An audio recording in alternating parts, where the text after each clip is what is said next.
Welcome. If you want to set up screen lock in your HUAWEI P20 Lite, for the first you have to go for the settings.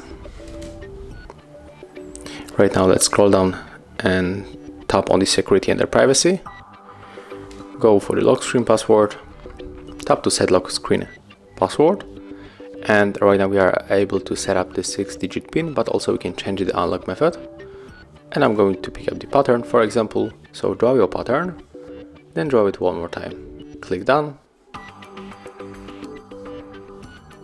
We don't want to add the fingerprint at this time, and right now just simply lock the device and try to unlock it with our new lock method.